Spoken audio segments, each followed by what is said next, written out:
Are you an entrepreneur or leader using AI but worried about losing your human edge? If you're trying to navigate the fast pace of business and technology but also want to feel more present and clear, this conversation is for you. We're exploring how the use of AI to thrive without losing that essential part of ourselves. Welcome to the Champion Mindset Collective. I'm your host, Anthony Dyer. Looking forward to this conversation today. Our guest is Steve Barton. He has an incredible way of helping us look at technology and our human awareness. Steve Barton specializes in high-performance coaching, mindset transformation, conscious leadership, and self-awareness. He works with entrepreneurs, leaders, and professionals who have achieved success, but might feel something is still missing. Steve helps people move beyond stress, disconnection, and old patterns of fear and self-doubt. Through his framework, Game of 10, he guides people operate from awareness, clarity, and peace, rather than simply reacting to external pressures. He's focused on helping people access their natural intelligence and make better decisions from a place of presence and inner alignment. Steve, it's great to have you on the Champion Mindset Collective. Welcome. What a beautiful introduction, and thank you. I'm excited to be on your podcast. I've been binging on your content, and I love it. So you got a fan. So let's get started. Yeah, thank you. Thank you so much for being a fan and listening to the episodes, and I'm sure you've got a lot of value out of that as well. Absolutely. Really good. Hope they get value out of this one, and I'll do my best, and I know you're going to do yours. 100%. Steve, tell us a little bit about your journey in life from childhood to now. How did you get here? Well, it's 70 years, and I don't know how long the podcast is, half hour, an hour, and it'll take a few hours, but I'll give you the cliff notes of I was born outside of Portland, Maine. I live in Portland, Maine, and born and raised, live in the same town I was born in, and I can't get away. I don't know why, but I've traveled, and I love to learn. I'm a lifelong learner. I was born in 1956. This year I'll be 70. I feel like I'm 35 and act like I'm 35. So I guess it is a mindset. As Clint Eastwood was interviewed and said, "How do you stay so young?" He's 90 something years old. He goes, "Don't let the old man in." So he's my favorite actor. There you go. Born in Westbrook, Maine, just on the border of Portland. And I grew up in the flower business. My grandfather had a greenhouse and my father took it over. So I was raised and babysat in a greenhouse. So plants, and then my father took it over in 1967. I think started in 50, the greenhouse, and my father took it over in 67. And so I grew up from 8 years old on, and I always knew I wanted to be a florist. So I was like Florist Gump. And I was born with two fingers in one hand. So I was always different. So that from the youngest age, my father, God love him, he never looked at it as a handicap. And I think that's the best thing he ever did for me. It never favored me or treated me like I was less than or had a handicap. So there was never any excuses, because in the flower business, it was actually a benefit. I could do things. In Maine, we're famous for our lobsters. They have a big crusher claw, and they have an intricate claw. And it's kind of like how I am. I guess I'm a human lobster in many ways. And certain people like me and certain people don't. I'm a taste for many and some. Not so much. I'm loving it. So graduated from college at the University of Southern Maine in Portland. I always wanted to go into business. And the fact is my father and I never got along. We loved each other, but just could not work. It was oil and vinegar. And I was ready to leave. Finished down my university at 21. And I was leaving for Europe to study floral design because that's where it was all happening in Germany and Amsterdam. And 3 days before I was leaving, I get a phone call from my mother. They're at a floral transworld delivery. I think it's called Interflora in Europe and Australia. And said, "Your father's had a stroke. Don't go. We need you to run the business." So I was 22 years old. And so for 30 years, my father came back from a stroke about, I'd say 85%, but the orneriness got accentuated and it was fine. He had worked up to get 49%. He had 51%. So he was always the boss, and it was challenging. So I learned to do a lot of workarounds and work with and work around. So I stayed in that career for 30 years. We sold just before the crash in 2008. And my father, I remember my favorite thing he said, he goes, "How did you know we sold?" Yes, before. He goes, "How'd you know? How'd you know?" I think that was the best compliment he ever gave me. It was a great time to get out. And it was and it worked out well. But now after that, I got my financial advisor's licenses, did that for about a year, didn't want to do that. But I loved learning about it. So I really loved learning this stuff. It was tough. I got only 3 certifications in first time. They were tough. And then what my passion was, I was always coaching. I knew when I was 36 years old, I had a profound experience and an out of body experience. And that I was been always trying to figure out. I knew who we were at that point. We are that out of body. And how do I assimilate that? How can I really be the creator that I am? And how can I help share with others? How could they be the creator that they are without being religious, being natural? Let me put it that way. So, because you're never normal after that. So you can be natural. And that's what I do with my clients. And that's what I do with my friends and family. And I treat them with love and respect. And I will expect the same back because I have really healthy, loving boundaries as well. So that's who I am. Yeah, I love that you're a lifelong learner, that you're always wanting to learn. And that's what life is about. We're here to expand ourselves and grow, and expansion is what we're here for. Yeah, I like to say that we're here to recreate, which is play, and we're here to recreate. And I believe heaven on earth, the best we can in physical form. So it's really combining the two and living in that oneness of both. Creating my backyard is my Garden of Eden. I'm an avid gardener, and I love this time of year to be out in the garden. My favorite thing to do in the summertime. And yeah. So thank you for sharing your journey with us. Steve, you talk about the greatest operating system not being artificial intelligence, but conscious awareness. Can you unpack that for us and tell us what that actually means? And also, especially as AI becomes more integrated into our lives. I love AI and I use it all the time as a tool, and makes correspondence and putting out pitches. And I do look at it, make sure doesn't look like AI, but it knows me as well as I do and says it better than I definitely would be able to. But I use it a lot. But the natural intelligence is how we connect to collective consciousness. And I created the process called the Game of 10, which basically teaches people how to quiet the mind. Because when our minds are filled with 60,000 thoughts a day, according to Cleveland Clinic, 80% are negative, 20% are positive, 80% are from the past. How do you connect to that? How do you see through the static of all that so that you can connect to who we truly are? We are divine beings, special, not special,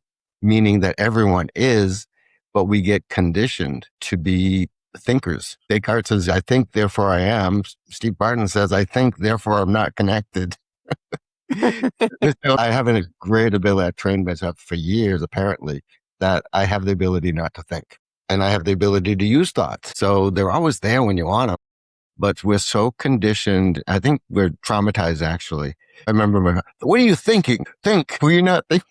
So we get traumatized into thinking, and then it becomes a habit. And thoughts are great. Don't get me wrong. They are great tools. AI is so true. Yeah. It's so true. It's so true what you're saying. We can get conditioned because, think before you speak, act, think before you act, or then you get into a relationship or something and you're like, the other person says, what are you thinking? It's like nothing. Oh, and then you're so thoughtful. Praise for being thoughtful. My thoughts are with you. So how about your awareness? My awareness is with you. I'm aware of you. How does that human awareness uniquely position us in this world driven by AI? It really brings us closer together. I mean, information is out there. I can find out anything right now. I do know some of it is programmed, but for the most part, with search engines and AI, it's just so much easier to connect. If I don't know something, I can find out pretty quickly, and I can check. I've got Grok, Gemini, Chat, and I think we can overdo it. For right now, that's all I need. And I use them for specific things. I'd use it for LinkedIn posts. I'll use it for generating images, turning them to 10-second videos that correspond to the message I'm putting out. Today, I put one out just a few hours ago. I think the answer is, when did pretty good become not enough? Remember you say, this is pretty good. How'd you do pretty good? What do you mean? You can do better. And I think that's where our society has really come to make people feel. I think the biggest thing I hear around is I'm not enough. Yeah. I don't. Yeah. I was just going to say, I'm reading the book, The Gap and the Gain by Benjamin Harvey and Dan Sullivan. And we're constantly living in the gap because we, like you said, we think that we don't have enough, but we are enough. Right. There's two gaps. One gap is what you're talking about, and I call that the game often played, 1 through 9. And if I people where they're at, typically when I get a new client or discovery call, where are you at on a scale of 1 to 10 for happy, healthy, wealthy, healed, and whole? Don't think, just say. And typically 6 to 9, basically. And even at 9, those people who say they're 9s are pretty much very successful, but they usually want to have that 10% gap. And that gap is filled with fear, self-doubt, guilt, and shame. Only 10%. But people who have a gap of 201s, they're got a 90% gap filled with that crap. And so the only one who can fill that gap is ourselves. And by really brainwashing ourselves, because we were brainwashed to think that we were less than. And the interesting thing I think is we attract at the level that we think we are. So the world, society, family, friends, we attract the behavior that we're asking for, consciously or mostly subconsciously. So when we're living at these different levels of lower vibration or consciousness, then we attract that. So it's like, how can you tell someone your life is not like that? Because it is. That's what you're experiencing. So my job as a coach is to get people through the game of 10, right to 10 as quickly as possible. And then how to peg off the fears, self-doubts, guilts and shames, concepts, anything that the stories around that, how to release them, to acknowledge them, to feel them. And then when they're ready to let them go, and everyone wants to let them go. They just don't know how. So this is what I coach, and I'd be happy to share the concepts with your audience today if you'd like. It's about letting go. And you can call it anything you want: forgiveness, compassionate detachment. Those are some good ways of calling it. Forgiveness has more of a religious connotation to it. And people don't know how to forgive. And they think they have to forgive the person, place, or situation that disappointed them from 10, but they actually have to forgive, let go of the thoughts about the stories created, the emotions that get attached to them. That's what we have to let go of.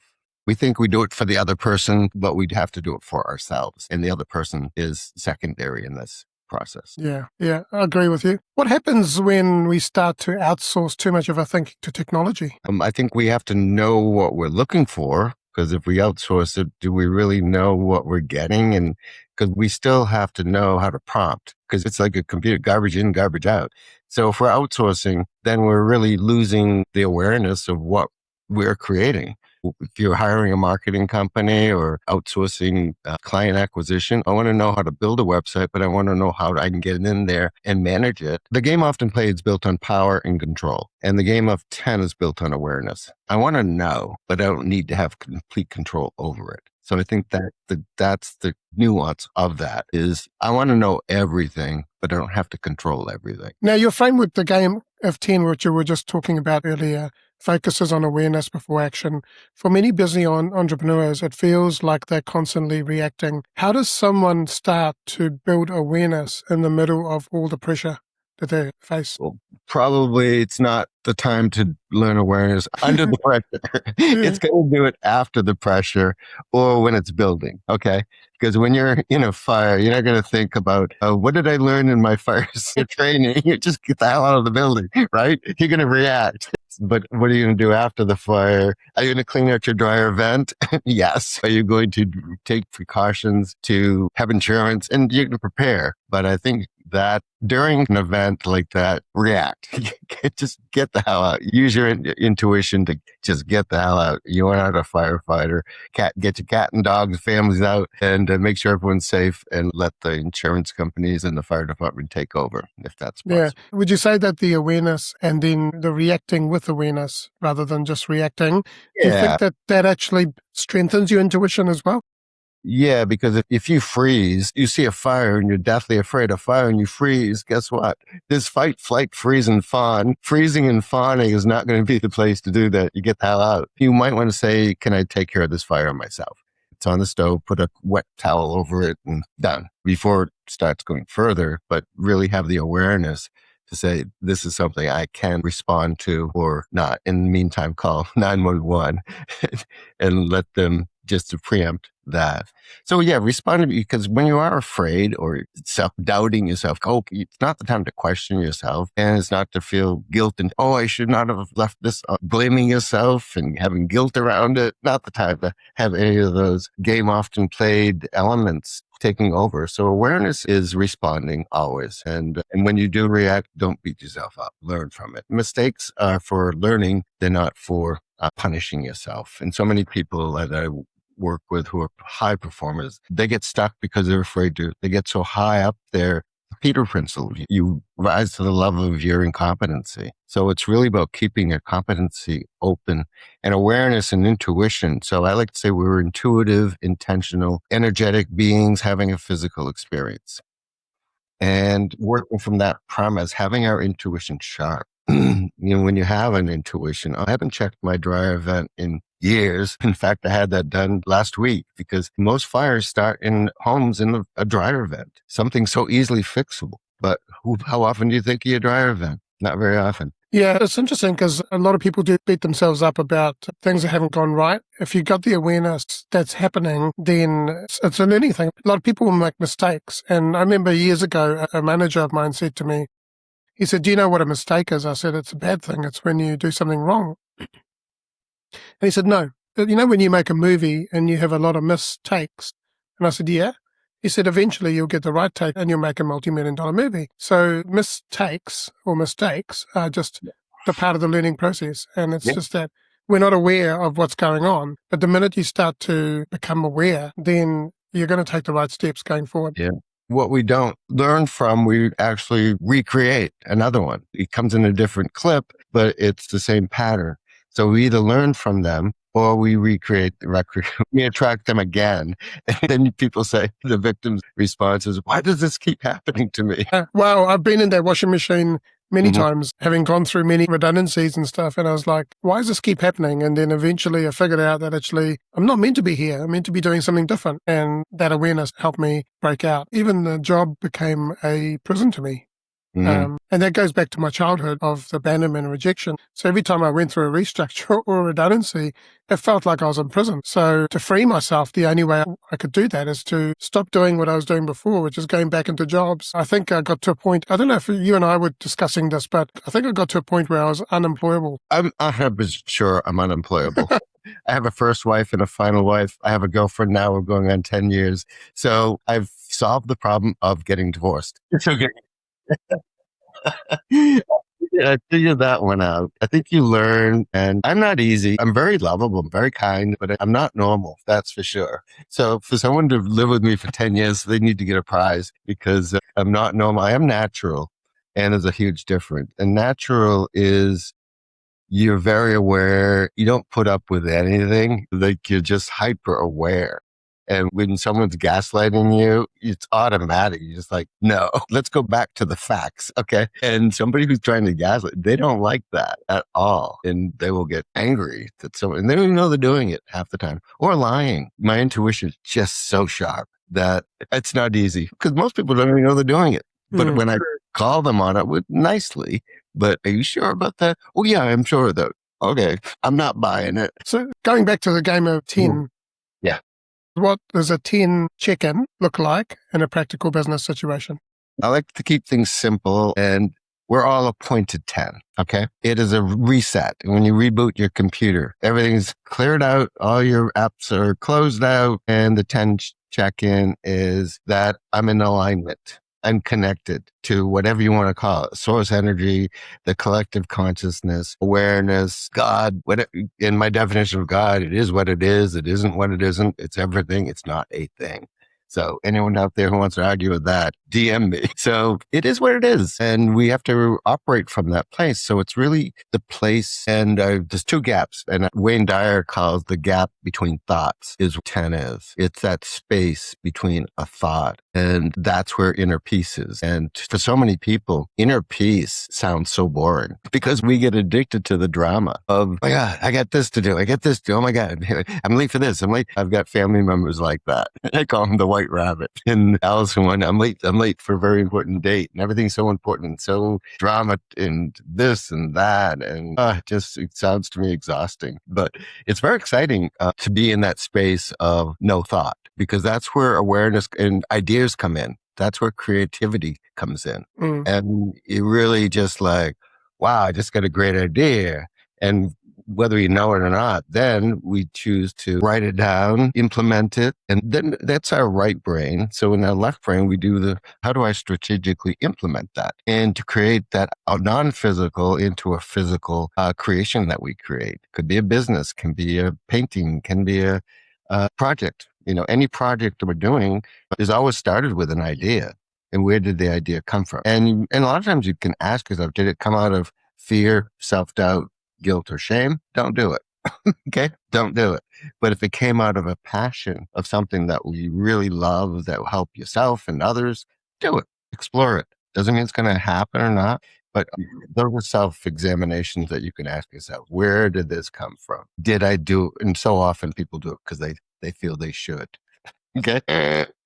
Mm. Do it. If you feel the guilt, then explore that and then ask yourself, can I really reframe this so that what's in it? And it's not selfish. I mean, when I say selfish, it's going to be capital S, because you don't want to go someplace and feel you did it out of guilt, because it's going to show. Okay. You're going to behave that way or afraid. You're not going to show up as yourself, but to be aware of it and then reframe it in your mind to, yeah, I definitely want to go now. I've given it some thought and I am going to go into it. I see, so-and-so is going to be there. I can meet so-and-so. Maybe we can stop here on the way. Do that. I'm in. I'm ready to go. But if you Yeah. can't do that, don't do the person that asks you to do something. Just say, not now, thank you. Let me give it some time to reassess it. When you were talking about alignment, people might say, well, what is alignment? What do you mean by alignment? I know it's a very abstract, unless you've experienced it, it's flow. So anyone out there, if you've experienced flow, that the time has gone by, 5 hours has gone by, it could be a concert, could be a painting, it could be a drawing, could be a binging on podcasts, and it just flows. That's alignment. So when things stop flowing, that's alignment. When things are not flowing and going right and obstacles come in and nothing's working, you might want to, if you can, take a break, take a nap, do something, take a walk, go for a run, do something to break that, because if it's not flowing, you're out of alignment. If it is flowing, you're in alignment. I think that's the simplest way to put it. I think everyone knows everyone's been in a state of flow at some point. Yeah.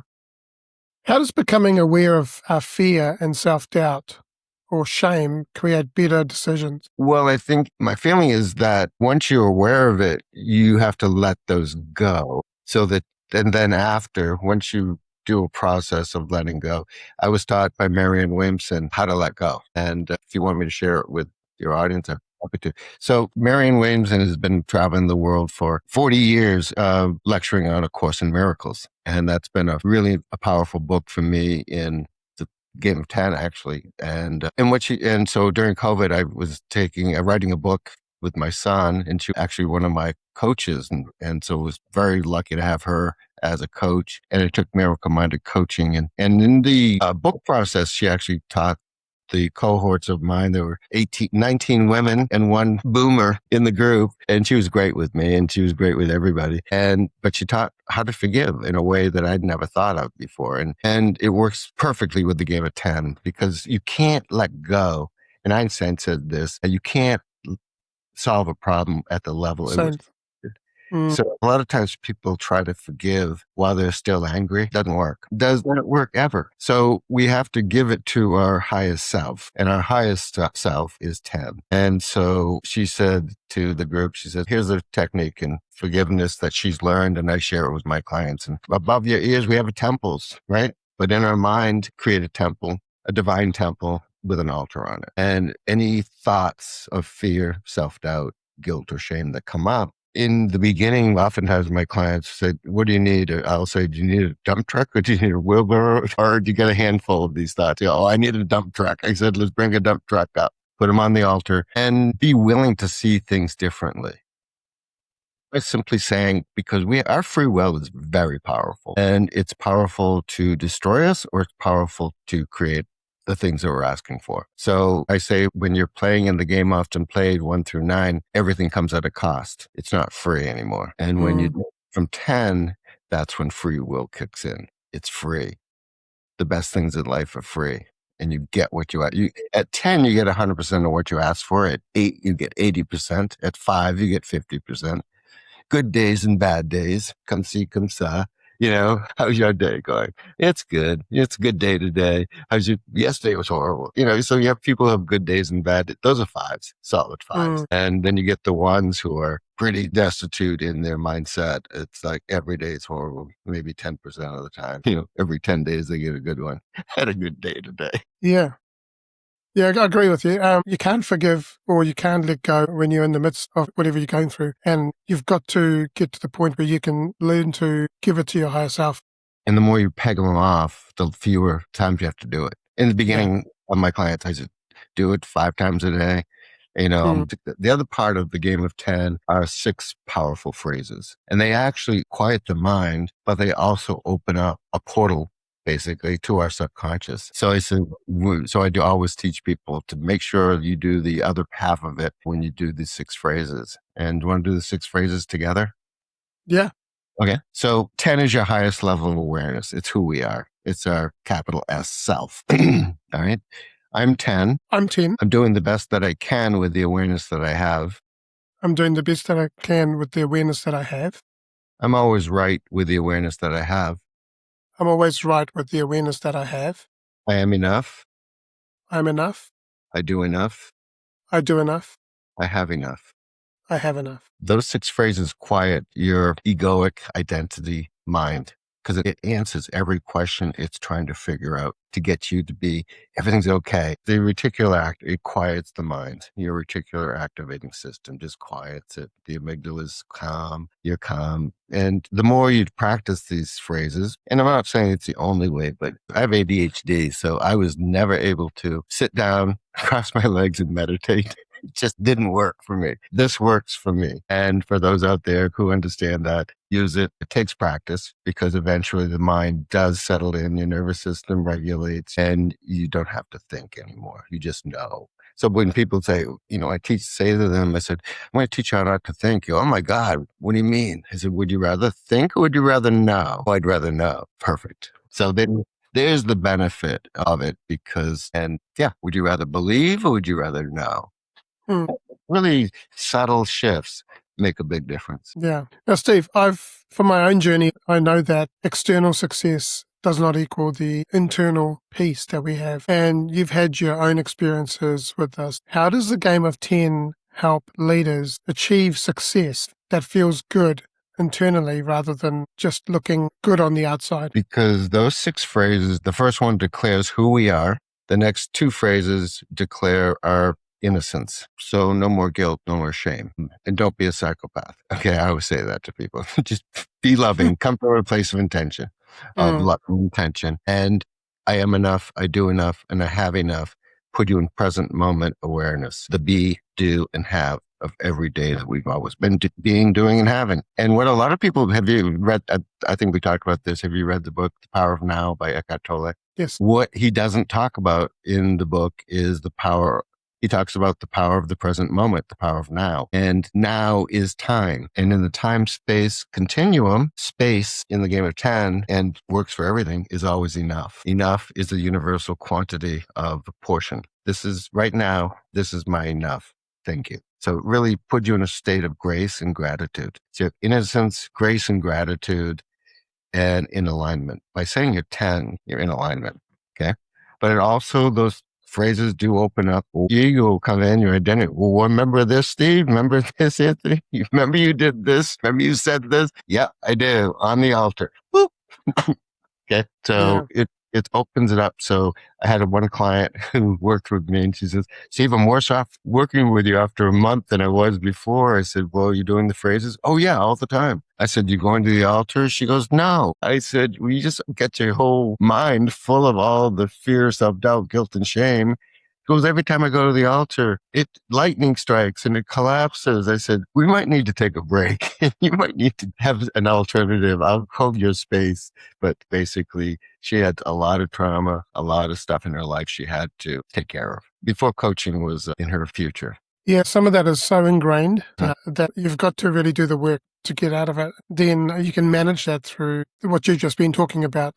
I got to tell you a story. When I'm in a local business group every Thursday morning, BNI, it's international. And one of my friends who taught this process to in the group, his name is Steve too. And I walk in, hey, Steve, how are you doing? He goes, oh my God, my mind is racing. I can't stop thinking. I didn't sleep last night. I said, see me after. So after the meeting, hour and a half meeting, I went up to him and said, follow me. We're into another room. We did the same thing, same exercise together. He starts laughing. He goes, I can't think. He starts hysterically laughing. And I go, you blissing out? He goes, he shook his head. I can't think. I said, good. I said, if you leave your body, you let me know. I'll help you get back in. so he blissed out. So it's no wonder. So that's a compliment that you are thinking, because it teaches you don't have to think, because thinkings are like AI. Our emotions are tools. Our feelings are tools. Our mind is a tool. Our body is a tool. Our identity is a tool. Our ego is our identity. It's a tool. It's so often that people get overtaken by these tools. And so that is, Eckhart Tolle says, the biggest addiction we have in this world is overthinking. Yeah. It is. Been there so many times. Used to be a chronic overthinker and used to get anxious about things. Well, that's causing anxiety. Overthinking causes anxiety. Yeah. We start worrying about the future. That's future thinking. And clients come, I don't know what's going to happen next month. I said, when did you ever? Start laughing. I don't know what's going to happen in the next half hour. Yeah, exactly. And certainly for me, after reading The Power of Now, it changed my life, because I learned to stay in the present moment and not to worry about. And I was talking to a friend on the weekend about this. In fact, I gave her the Power of Now book to read. Such a good book. One top 5 books in my favorite books, and Stephen Covey's 7 Habits of Highly Effective People. Yeah. Course in Miracles. So many good books out there, but you have got your favorites. The Power of Now changed my life, and it really just put it in perspective and said in a way.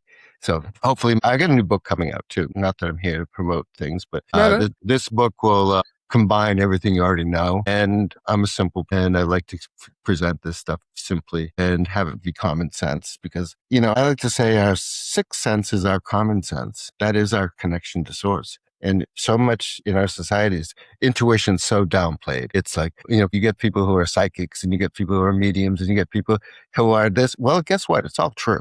But there are some good ones and there's some not good ones.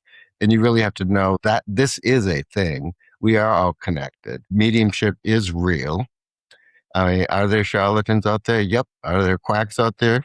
Yep. So you got to find the right ones, but it is real. And our sixth sense is our common sense, that we're all one mind joined. And that is a fact. And that's why we have people. Everybody I've talked to, if I talk about intuition, I said, didn't you ever have a time when your phone rang without even looking at who it was? You knew who it was and you were just thinking about them? Yes. I said, that's it. Okay. I also coach intuition as well. I just start with, the funny thing is, when I start with someone, usually if they hire me, they're pretty intuitive. And my first client was the head of the Gestalt International Study Center. So she's in my book, so I can share the story. And I did something at the Institute when I was taking the course there. She goes, can you teach me how to do what you do? And I said, yes. And she goes, I'll see you after you graduate, because I'm your coach right now. After I got my degree, she hired me. Okay. So she's still interested in hiring me? She goes, yep. And I said to her, on a scale of 1 to 10, how intuitive are you? She goes, I'm 7, solid 7. I said, and so we did our business transaction negotiation on the first session. I said to her, all right, you told me you were a 7 in intuition. And she goes, yep, I'm a solid 7. I said, it's pretty high in intuition. I said, but from this moment on, you're a 10. What was the response? Okay. She's in the book, and she had amazing. Yeah. She saved the lives of 2 people in 3 days by being intuitive. And I can't make this up. I can't make it up. And it's just like life is so much fun by having clarity, by being Yeah. in flow or aligned, Yeah. not boring. Okay. Yeah. What is boring is drama. Okay. Yeah. Drama to me is boring. Okay. If Yeah. I hear Owen's got drama, I'm bored. I'm out, Yeah. you know? Yeah, looking back, when you talked about that, it just brought up a memory of my father this was back in 2011. He came up to Hamilton, which is like an hour and a half from Auckland. And I was talking to him on the phone and he didn't sound like himself. He sounded like he was slurring his speech and that wasn't him. So I drove down the next day and I went to see him and his face had drooped and he was smelling of urine and his shirt was hanging out. I'm like, this is not my dad.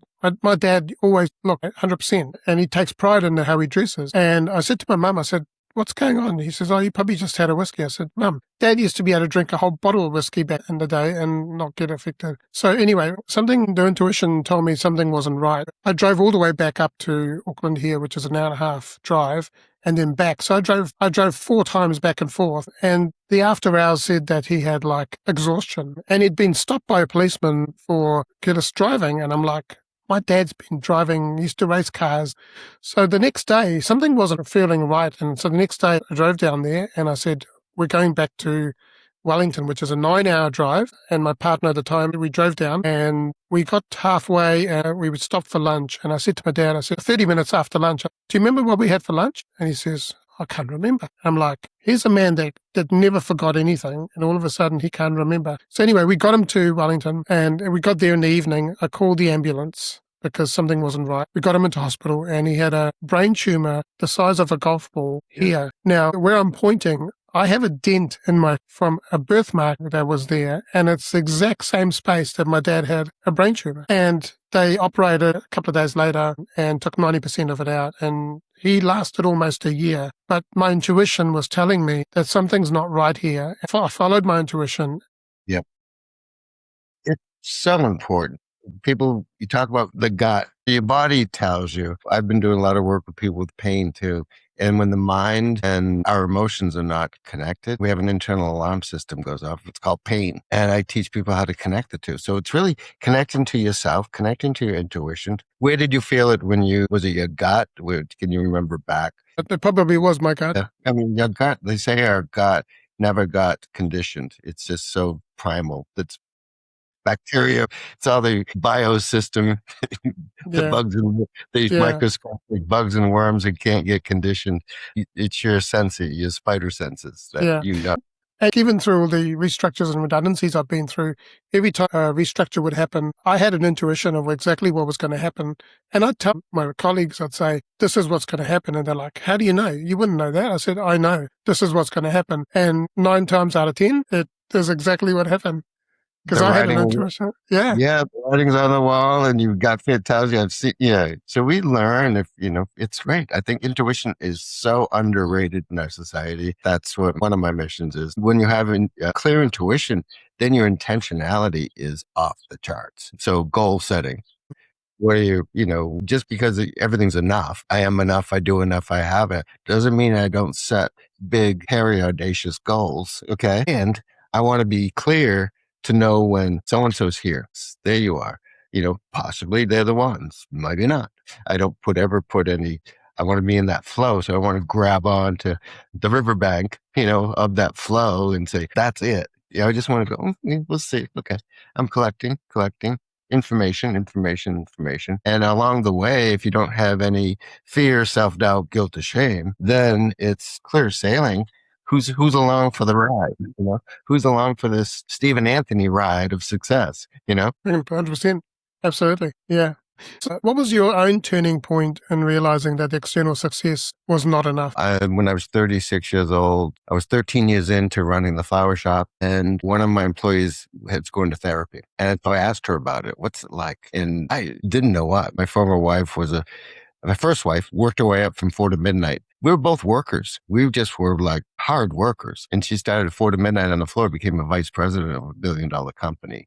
Yeah, family owned in Maine, and mail order company, LLB. And so a lot of the C-suite Harvard graduates were going to therapy. And 33 years ago, you didn't go to therapy. And you certainly didn't tell anyone you go to therapy. It was kind of a shame thing. And I didn't care. I said, I'm going. So I get in there and the guy, we have Mr. Rogers where you were at all with this Mr. Rogers type therapist. He said to me, he goes, why are you here? I said, I have everything in the world that I want. I'm not happy. I said, that's effed up. And he says, he laughed. And I said, how long is it going to take and what can I expect? You know, let's get this done. So he laughed. He goes, well, typically I say 3 months, you're halfway there. Okay.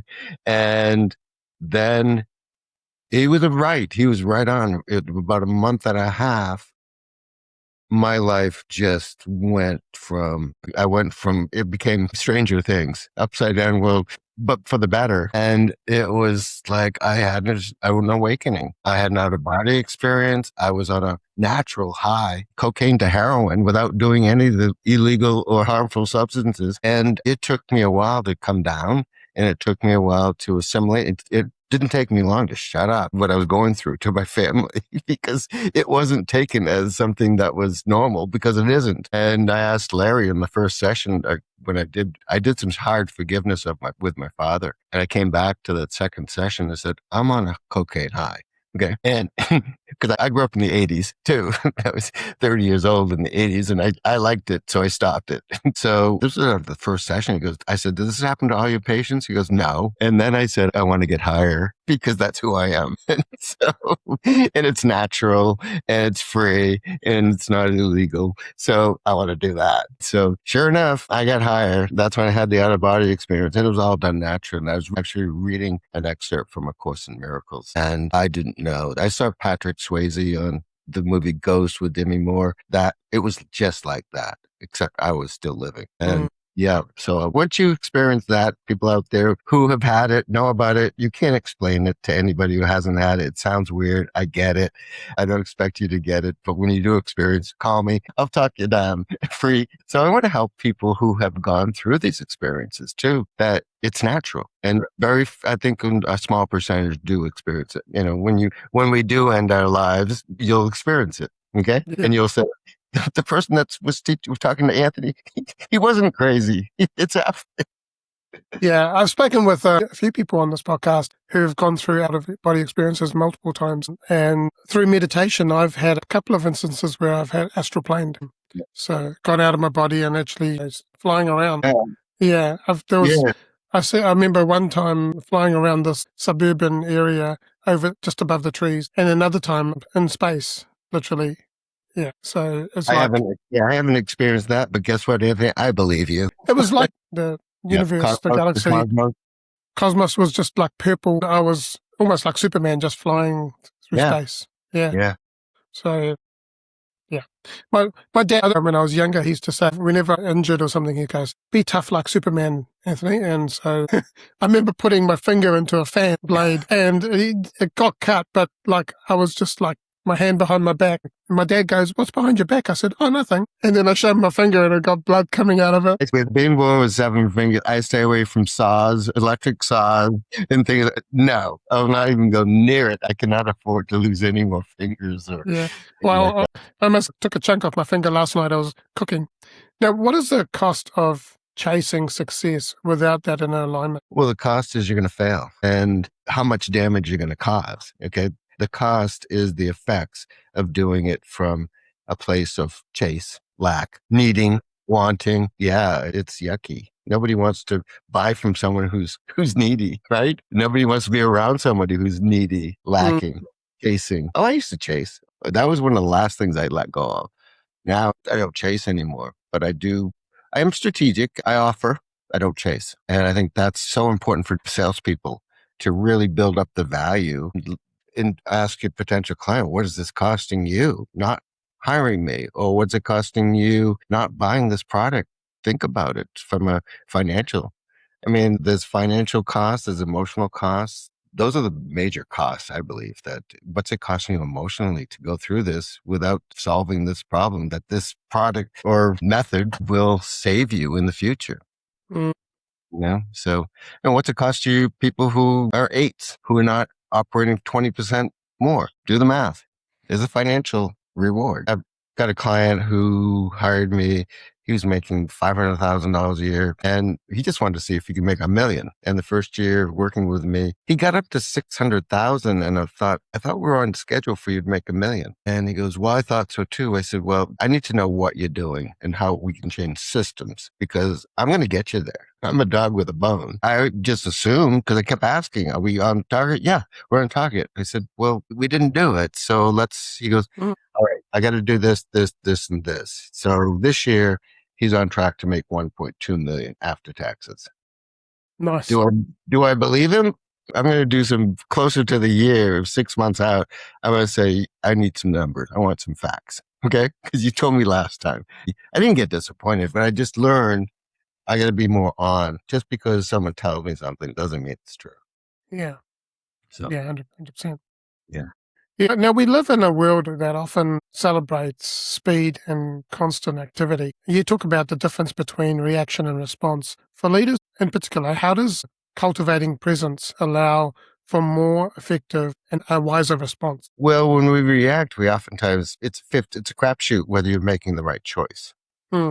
Are you doing it from, you have to be doing it from fear, self-doubt, guilt, or shame. Okay. So we got that down. So when you're doing it from a place of 10, which is calm, flow, love, unconditioned, then you're going to say, someone, rather than reacting, you might say, let me ponder on that. Let me look into that. I can't make a decision right now this will not be reactionary.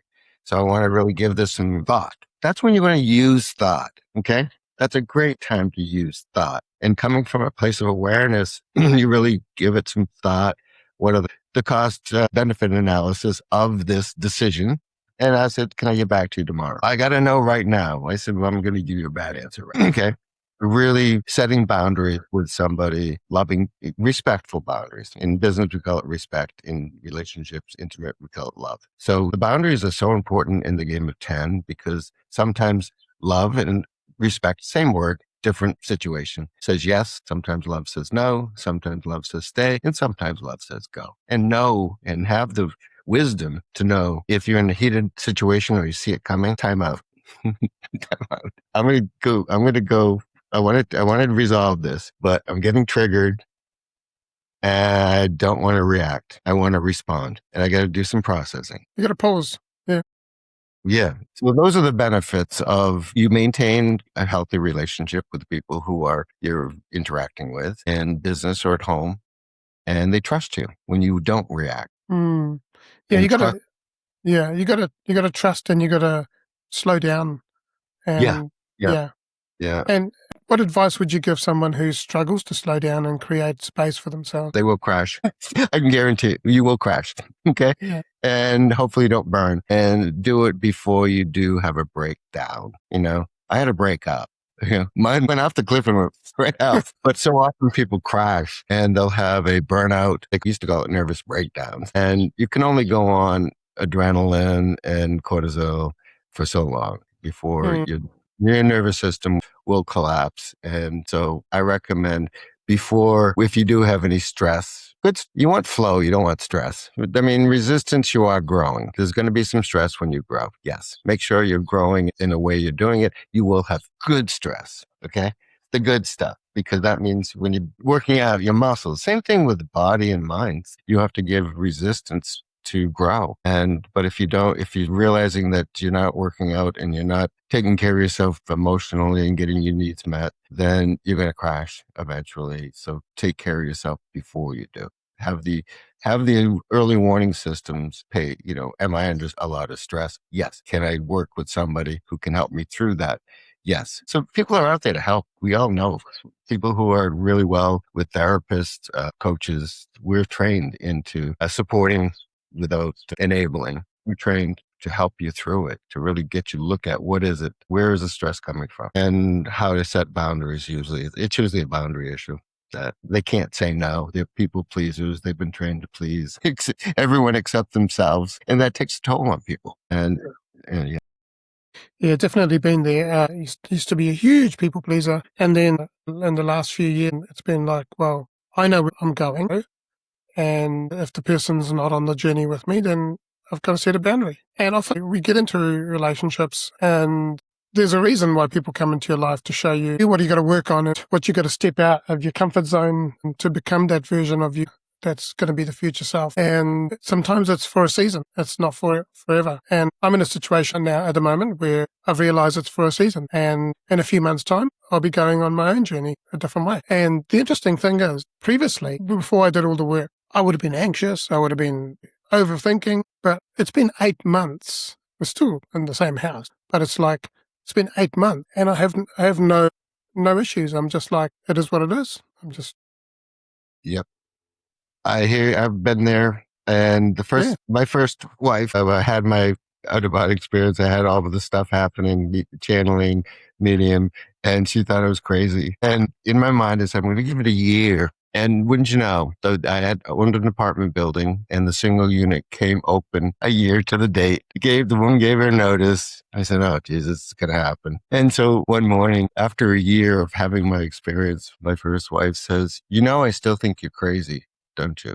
I said, yeah, I do. And in the meantime, I was taking personal development courses, meeting some amazing people, and really having my own life. And I was living in a separate bedroom. And it went on for a year. I loved her. And she just wasn't going to grow with me. And so after she says, I still think you're crazy, I said, you know what? I am. I am effing crazy. What do you mean? I said, I'm living with you. I grabbed a pillow and I grabbed a quilt and brought it over to the single unit apartment and just rolled on the floor laughing my butt off. I just rolled on the floor laughing. I said, how could I put myself through something like this and never again? And so the final wife was a different situation. I got a text one day, can we talk? And it was so with heart. I said, sure, heart. She comes in, talk was, I want you out of the house, I want a divorce. That was a whole different situation. Yeah. We ended up having a chat over coffee and it was a calm chat. And it was just like, okay, we're at different places. No problem. Yeah. And that's a healthy relationship that it is a season. It's a time. It's Course in Miracles says something. I forgot what Marion used to say it. Each relationships are lessons that we learn. 100%. And I believe that we're not meant to have just one person for the rest of our lives. I believe that in different stages of our lives, different people will come into our lives to show us and mirror back to us the things that we've got to work on. I mean, the perfect relationship is someone grows with you mentally, physically, spiritually, into old age. And that's, kudos to those people. It's not everyone's experience. It's not everyone's journey. And it's not to say anyone's right or wrong. It just means that everyone has different experiences and nobody knows what you're going through unless nobody knows. They can only share their own stories and know that that was like what I'm doing. But everyone's experience is different. We're here as I said, we're here to play. We're here to recreate. And sometimes play has sometimes tragic scenes in it, but they're always leading and really by responding lovingly, that's when you stay in your true self, your awareness, in your flow. Does it hurt? You're going to grieve. Marianne Williamson said something when I met her a few years ago again. I didn't meet her first. I was following her on her cassette tapes. And she'd say, you have to love everyone. You don't have to have lunch with them. Whatever I don't like about someone, I have to look in the mirror and that is me. Okay. So that's what I need to let go of. So whenever I see someone that just like, I don't like that person. And I'll just say to myself, what is it about that person that I can describe? And where is that inside me? Where is that? And that's the work I got to do. That's called the shadow. Jung called it shadow work. So do the lunch thing rather than you gotta like everyone and love people or do the work on yourself. Work is important. And back in 2024, I went through 12 weeks of shadow work, sitting through all the discomfort. And that was like 40 something years worth of rejection and abandonment, all that stuff. I came out the other end of that. I call it the washing machine because I came out a lot cleaner. Yeah. I use the washing machine too when people go to the altar. And if it's really huge, like a trauma, a big disappointment, take it to the altar. If it comes back, wash, rinse, and repeat. Okay. And eventually, Deepak Chopra calls it washing the rag in the stream. Okay. So, the washing machine's a great analogy because sometimes the stain doesn't come out. And these disappointments or traumas are stains on our mind. Yeah. People come to me and say, well, I want to heal my soul. I said, your soul's fine. Okay, that's good. We've got 33 and a third % all taken care of. Let's work on your mind and body. All right. That's where the dysfunction is. So we're gonna work on your mind and your body to align with what is already perfect. Okay. But people who I just get a kick out of it sometimes. I want to Yeah. heal. It's fine. Leave it, align with it. It's fine. It's waiting for you to come back into alignment. It's Because we connected. are remember. Yeah, 'cause we're here to remember ourselves, right? Yeah. Yeah. The pureness of who we are. Remember and remind. Remind. Because we're fractals, and when that fractal gets disconnected, then that's when let the games begin. The reactions, the traumas, it's actually duality. The game often plays based on duality, good and bad. Okay, right and wrong, beautiful and ugly, And they're just dysfunctional. opposites. They're just opposites of each other. So when you're playing the game often played, you're dealing with the duality of what is. Number 10 is what it is. Yeah. Okay. Yeah. It's infinite spectrum. You're in the Yeah. spectrum of infinity. That's where all amazing things happen. Brilliant ideas. You're connected. Yeah. And you basically channel. And that's not a weird thing. It's a natural thing. I like to use the analogy of a battery. Mhm. You have a negative and positive charge on a battery. It doesn't mean the negative charge is the bad part of the battery. They're just opposites. And without those negative and positive, you can't have power. So often we get so hung up on, oh, this is good and that's bad. It's like, no, they're just the opposite. Just is. That's And just, a lot of times people in their spiritual journey go, I'm just going to positive think, I said, my car won't start if I don't put the negative charge on it. So you can positive, I tell people, I said, you can get to 9 by positive thinking. well, I think we all have negative thoughts, right? None of us, yeah. But the thing is, like what you're doing, you're taking those negatives and turning them into positives, right? You're aligning.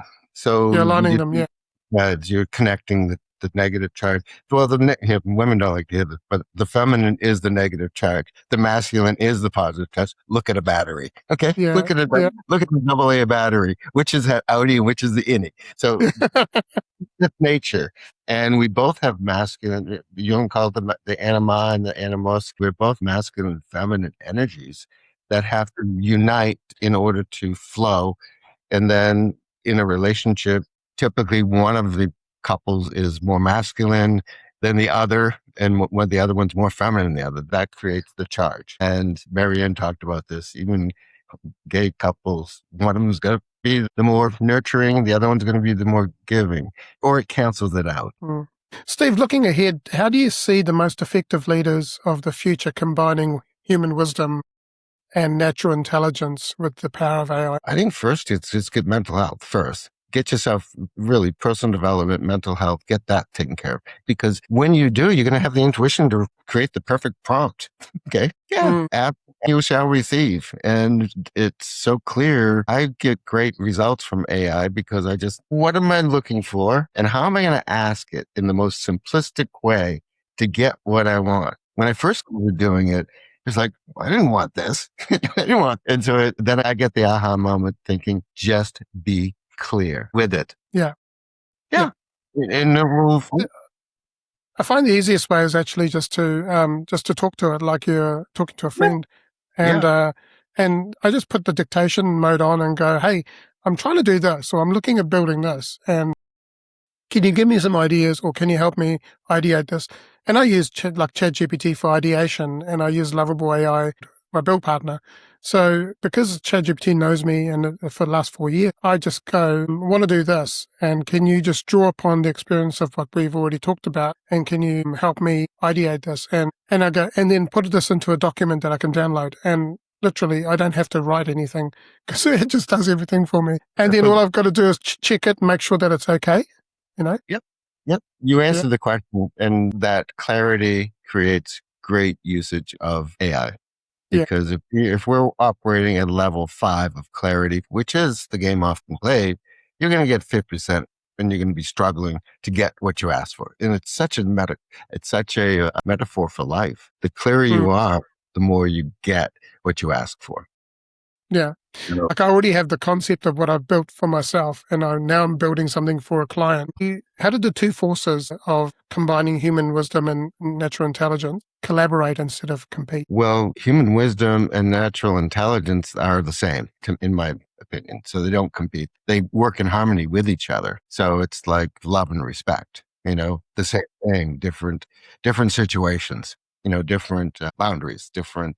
Yeah, they work together. It's the ego, your identity has to be your identity, your ego. People talk about, well, that's the devil within. That is the mind-made self. It's the saboteur. It's the narcissist. It's the this, it's the that. Well, it's a tool when in alignment. What are you going to do? Go into the bank and say, what's your name? Oh, I am the divine being. No, call 911 and have you taken away. And so no, they have to work together. You want to align your negative and your positive to be the battery. You want to align your identity with your awareness to be the battery. The battery is consciousness. It's constantly flowing, and you want to get in that flow and have everything aligned. Your thoughts, your feelings, your emotions, your mind, your body, your identity, all in alignment. So it does work together. And because it doesn't work when you work against yourself. I think that common sense part of it is easier said than done. I understand, but it's worth doing the work to get it aligned and do it in exercises. And what is something about the human intelligence that AI will never be able to replicate? How about sentient feeling, compassion, emotions? It can mimic them, but it can never have them. Feeling, which is sentient, and so feeling of life's experience. It can replicate it, but it can't ever experience it. The last question I have for you is, how can we ensure that AI supports our growth rather than eroding our humanity? Well, some of that's out of our control. Okay. So I think we have to have the wisdom to know what we can control and what we can't control, and be active in your community, in your legislature, and to prevent it from having power, control for profit over us.